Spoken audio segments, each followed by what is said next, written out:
നമ്മളെല്ലാവരും മനുഷ്യരാണ്. നമ്മളെ ജീവിതത്തിലെല്ലാം പ്രശ്നങ്ങൾ ഉണ്ടാവും. പക്ഷെ പഠനങ്ങൾ പറയുന്നത് ഒരു 90% പ്രശ്നങ്ങളും നമ്മളൊന്ന് വൃത്തിക്ക് ക്ലിയർ കട്ടായിട്ട് ഒരു പേപ്പറിൽ എഴുതിയിട്ടുണ്ടെങ്കിൽ മാറുമെന്നാണ്. എനിക്ക് ഉറപ്പാണ് ഇത് കാണുന്ന നിങ്ങളിൽ ഓരോരുത്തരും ജീവിതത്തിൽ എപ്പോഴെങ്കിലും ഏതെങ്കിലും ഒരു സാഹചര്യത്തിൽ ഒന്ന് സ്റ്റക്ക് ആയിട്ടുണ്ടാവും. ഇനി എന്താണ് ചെയ്യേണ്ടതെന്ന് അറിയാതെ ഭയങ്കര ക്ലൂലെസ് ആയിട്ട് നിങ്ങൾ നിന്നിട്ടുണ്ടാവും.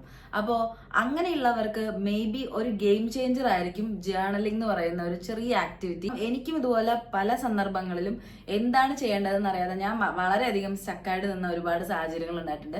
അപ്പോഴൊക്കെ എന്നെ ഭയങ്കരമായിട്ട് ഹെൽപ്പ് ചെയ്ത ഒരു സംഗതിയാണ് ജേർണലിംഗ് എന്ന് പറയുന്നത്. So welcome back to my YouTube channel. This is Alida. അപ്പൊ നമുക്ക് നേരെ ജേർണലിംഗ് എന്താണെന്ന് നോക്കാം. ഇപ്പൊ ജേർണലിംഗ് എന്താണെന്ന് ഞാൻ വളരെ സിമ്പിൾ ആയിട്ട് നിങ്ങൾക്ക് പറഞ്ഞു തരാണെന്നുണ്ടെങ്കിൽ, നമ്മൾ പണ്ടൊക്കെ ഡയറി എഴുതൂലായിരുന്നു. ആ ഡയറിയുടെ ഒരു അപ്ഗ്രേഡഡ് വേർഷനാണ് ജേർണലിംഗ് എന്ന് പറയുന്നത്. ജേർണലിംഗ് പല രീതിയിലുണ്ട് കേട്ടോ. നമുക്ക് ഏത് രീതിയിൽ വേണമെങ്കിലും ജേർണലിംഗ് എഴുതാം. അത് ഓരോ ആളുകളെ അനുസരിച്ച് വ്യത്യാസപ്പെട്ടിരിക്കും, ഓരോരുത്തർ എങ്ങനെയാണ് ജേർണലിംഗ് ചെയ്യുന്നത് എന്നുള്ളത്.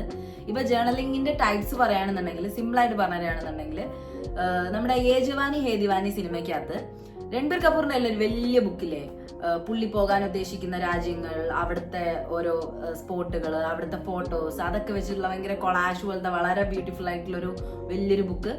അത് ഒരു കൈൻഡ് ഓഫ് ജേർണലിംഗ് ആണ്. അതിനാണ് നമ്മൾ ആർട്ടിസ്റ്റിക് ജേർണലിംഗ് അല്ലെങ്കിൽ ക്രിയേറ്റീവ് ജേർണലിംഗ്, ട്രാവൽ ജേർണലിംഗ് എന്നൊക്കെ പറയുന്നത്. അപ്പൊ ആ രീതിയിൽ നമുക്ക് വേണമെങ്കിൽ ജേർണലിംഗ് ചെയ്യാം. പിന്നെ ഒരു എക്സാമ്പിൾ പറയുകയാണെന്നുണ്ടെങ്കിൽ, നമ്മുടെ രാം കെയർ ഓഫ് ആനന്ദി എന്ന് പറയുന്ന അഖിൽ പി ധർമ്മജന്റെ ഭയങ്കര വൈറലായിട്ടുള്ള ഭയങ്കര അടിപൊളി ബുക്കാണ്.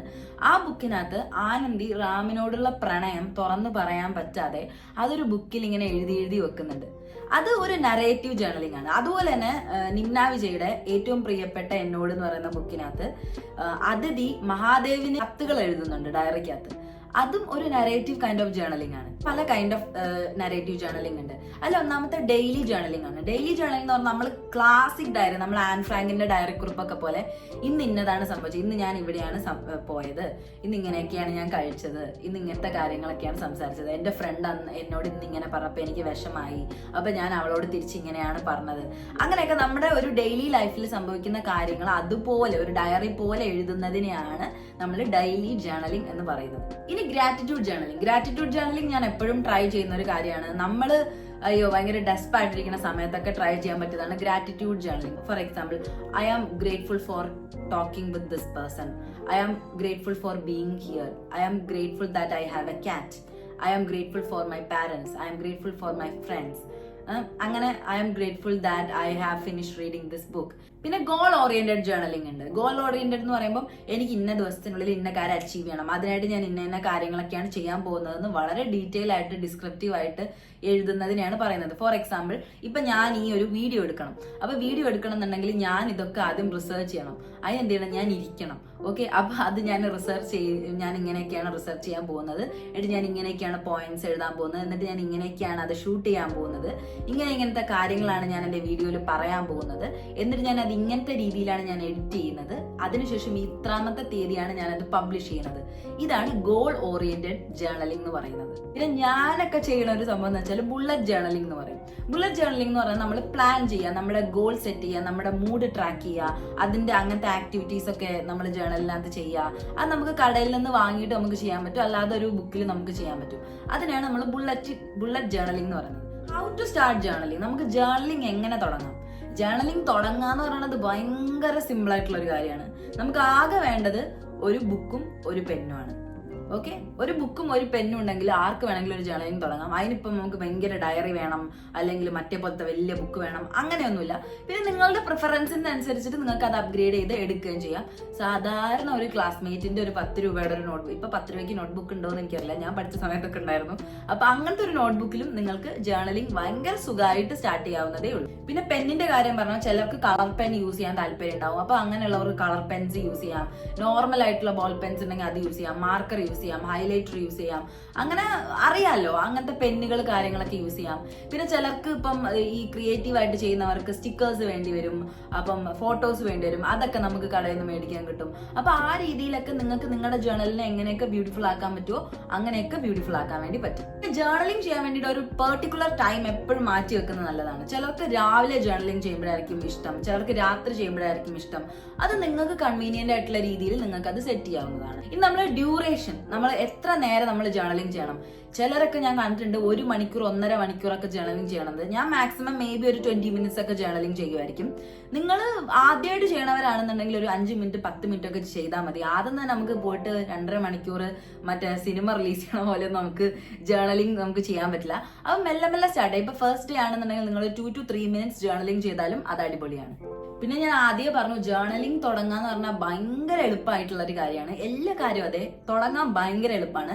അത് നമ്മൾ എങ്ങനെ കോൺസിസ്റ്റന്റ് ആയിട്ട് മുന്നോട്ട് കൊണ്ടുപോകുന്നു എന്നുള്ളതിലാണ് കാര്യം. അപ്പൊ ഇത് കോൺസിസ്റ്റന്റ് ആയിട്ട് ജേർണലിംഗ് എന്ന് പറയുന്ന ആ ഒരു പ്രക്രിയ കൺസിസ്റ്റന്റ് ആയിട്ട് മുന്നോട്ട് കൊണ്ടുപോകാൻ വേണ്ടിയിട്ട് കുറച്ച് ടിപ്സ് ഉണ്ട്. അത് ഞാൻ നിങ്ങൾക്ക് പറഞ്ഞു. First of all, journaling start ചെയ്യുന്ന സമയത്ത് നമ്മൾ പെർഫെക്ഷൻ നോക്കാണ്ടിരിക്കുക. ഇപ്പൊ നിങ്ങളിപ്പോ ഒരു ക്രിയേറ്റീവ് ജേർണലിംഗ് ആണ് സ്റ്റാർട്ട് ചെയ്തത്. അപ്പൊ നിങ്ങൾ ഒരു സ്റ്റിക്കർ അവിടെ ഒട്ടിച്ചു, പക്ഷെ നിങ്ങൾക്ക് അത് ഇഷ്ടപ്പെട്ടില്ല.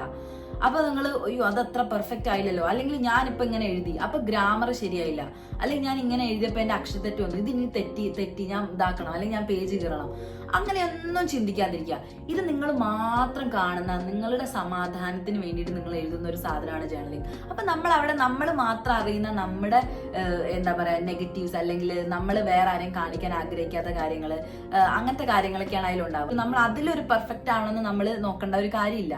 അപ്പോ പെർഫെക്ഷനിസം എന്ന് പറയുന്ന ഒരു സംഭവം നിങ്ങൾ ജേർണലിംഗിൽ നോക്കുക പാടില്ല. പക്ഷെ നമ്മൾ ഹോണസ്റ്റ് ആയിട്ടിരിക്കുക.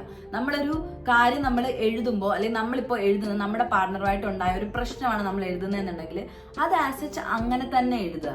അല്ലാണ്ട് അവിടെ പൊടിപ്പും തൊങ്ങലും വെച്ചിട്ട് മറ്റേ ഇതൊക്കെ ഇട്ടിട്ട് ഇങ്ങനെ നമ്മൾ എന്താ പറയാ മസാല ചേർത്ത് നമ്മൾ എഴുതരുത്. നമ്മൾ നമ്മുടെ രീതിയിൽ നമ്മൾ ഹോണസ്റ്റ് ആയിട്ട് എഴുതുക. അപ്പം പെർഫെക്ഷനിസം പാടില്ല, ഹോണസ്റ്റ് ആയിട്ട് നമ്മൾ ചെയ്യുക എന്നുള്ളതാണ് ഇവിടെ വേണ്ടത്. പിന്നെ കൺസിസ്റ്റന്റ് ആയിട്ട് പോകുന്ന നിങ്ങൾക്ക് ചെയ്യാൻ പറ്റുന്ന ഒരു കാര്യം എന്ന് വെച്ചാൽ എന്തെങ്കിലും ജേർണലിംഗ് ചലഞ്ചസ് ആക്സെപ്റ്റ് ചെയ്യുക. ഫോർ എക്സാമ്പിൾ, ഞാനിപ്പോൾ ഒരു 11 ഡേ ജേർണലിംഗ് ചലഞ്ച് ചെയ്തതേ ഉള്ളൂ. അപ്പൊ ഞാൻ എന്റെ ഒരു സെൽഫ് ഗ്രോത്തിന് വേണ്ടിയിട്ടുള്ളത് ഞാൻ ChatGPT ആയിട്ട് ഡിസ്കസ് ചെയ്തിട്ട് എന്റെ പ്രോബ്ലംസിനനുസരിച്ചിട്ടുള്ള Day 1, Day 2, Day 3, Day 4, Day 11 വരെയുള്ള ഒരു ജേർണലിംഗ് ചലഞ്ച് ഞാൻ ചെയ്തിട്ടുണ്ടായിരുന്നു. അത് ഞാൻ എന്റെ ഇൻസ്റ്റാഗ്രാമിൽ അപ്ലോഡ് ചെയ്തിട്ടുണ്ട്. മാത്രമല്ല അതെന്റെ സ്റ്റോറിയിൽ ഹൈലൈറ്റ്സിൽ ഞാൻ കൊടുത്തിട്ടുണ്ട്. അപ്പൊ അത് നിങ്ങൾ ചെക്ക് ഔട്ട് ചെയ്ത് നിങ്ങൾക്ക് ഒരു ഐഡിയ കിട്ടും. അല്ലാതെ ഇപ്പൊ നമ്മൾ ജേർണലിംഗ് ചലഞ്ചസിനെ പറ്റി പറയുകയാണെന്നുണ്ടെങ്കിൽ ഇപ്പൊ Day 1 ഫാമിലി, നിങ്ങൾക്ക് നിങ്ങളുടെ ഫാമിലിയെ പറ്റിയിട്ട് എഴുതാം. Day 2 5 things I am grateful for today. അല്ലെങ്കിൽ Day 3 my favorite foods. അങ്ങനെ ഓരോ ദിവസം ചെയ്തിട്ട് ഇപ്പോൾ ഒരു 20 days ചലഞ്ച്, അല്ലെങ്കിൽ ഒരു 5 days പോട്ടെ, ഒരു 4 days ചലഞ്ച് നിങ്ങൾ സ്റ്റാർട്ട് ചെയ്തിട്ട് ആ ചലഞ്ച് നിങ്ങൾ കംപ്ലീറ്റ് ചെയ്യുക. അപ്പൊ ആ ഒരു ചലഞ്ച് കംപ്ലീറ്റ് ചെയ്യുമ്പോൾ നിങ്ങൾക്ക് പിന്നെയും ഒരുപാട് ചലഞ്ചസ് ഇങ്ങനെ ജേർണലിംഗ് ചലഞ്ചസ് ഇങ്ങനെ ചെയ്യാനുള്ള ഒരു മോട്ടിവേഷൻ ഭയങ്കരമായിട്ട് കിട്ടും. പിന്നെ ഏറ്റവും ഇമ്പോർട്ടന്റ് ആയിട്ട് എനിക്ക് പറയാനുള്ള ഒരു കാര്യമാണ്, ജേർണലിംഗ് തുടങ്ങി ജേർണലിന്റെ ബുക്ക് വാങ്ങിച്ചു, പെന്ന് കാര്യങ്ങളൊക്കെ റെഡിയാക്കി, സ്റ്റിക്കർ റെഡിയാക്കി, എല്ലാം റെഡിയാക്കി, ഇതൊക്കെ നമ്മൾ കാണുന്ന ഒരു സ്ഥലത്ത് കൊണ്ടുപോയി വെക്കുക. നിങ്ങൾ അലമാരയിൽ പൂട്ടി വെച്ചിട്ടുണ്ട് എന്നുണ്ടെങ്കിൽ അഫ്കോഴ്സ് പൂട്ടി വെക്കണം, കാരണം വേറെ ആരും കാണാൻ പാടില്ല. എന്നാലും നിങ്ങൾ അലമാരയിൽ പൂട്ടി വെച്ചിട്ടുണ്ട് എന്നുണ്ടെങ്കിൽ അത് കാണില്ലല്ലോ നമ്മള്. അപ്പൊ നിങ്ങൾ സ്ഥിരം കാണുന്ന, അല്ലെങ്കിൽ നിങ്ങൾ എപ്പോഴും എടുക്കുന്ന, നിങ്ങൾ പോയിരിക്കുന്ന ഒരു സ്ഥലത്ത് നിങ്ങൾ അത് കൊണ്ട് വെക്കുക. എന്നാൽ നിങ്ങൾക്ക് അത് കാണുമ്പോ ഇങ്ങനെ എഴുതാനുള്ള ഒരു ത്വര ഭയങ്കരമായിട്ട് വരുള്ളൂ. ഇത് ശ്രദ്ധിക്കേണ്ട ഒരു കാര്യം തന്നെയാണ് കേട്ടോ. പിന്നെ ഏറ്റവും ഇമ്പോർട്ടന്റ് ആയിട്ട് എനിക്ക് പറയാനുള്ള ഒരു കാര്യം എന്ന് വെച്ചാല്, ഇപ്പൊ ഞാൻ പറഞ്ഞത് കേട്ട് നിങ്ങൾ ജേർണലിംഗ് സ്റ്റാർട്ട് ചെയ്തു, എന്നിട്ട് നിങ്ങൾ നിങ്ങളുടെ ഉള്ളിലുള്ള ആരോടും പറയാത്ത പല കാര്യങ്ങളും ജേർണലിൽ എഴുതി, എന്നിട്ട് അത് വേറെ ആരോ കണ്ടു, എന്നിട്ട് അവിടെ കുറെ പ്രശ്നമുണ്ടായി. ഇതിലൊന്നും ഇവിടെ വരുത്തരുത്. നിങ്ങളുടെ ജേർണൽ കീപ്പ് ചെയ്യാന്നുള്ളത് നിങ്ങളുടെ ഉത്തരവാദിത്തമാണ്. അത് വേറെ ആരെങ്കിലും കണ്ടിട്ടുണ്ടെന്നുണ്ടെങ്കിൽ അത് വേറെ ആരുടെയും പ്രശ്നമല്ല, അത് നിങ്ങളുടെ തന്നെ പ്രശ്നമാണ്.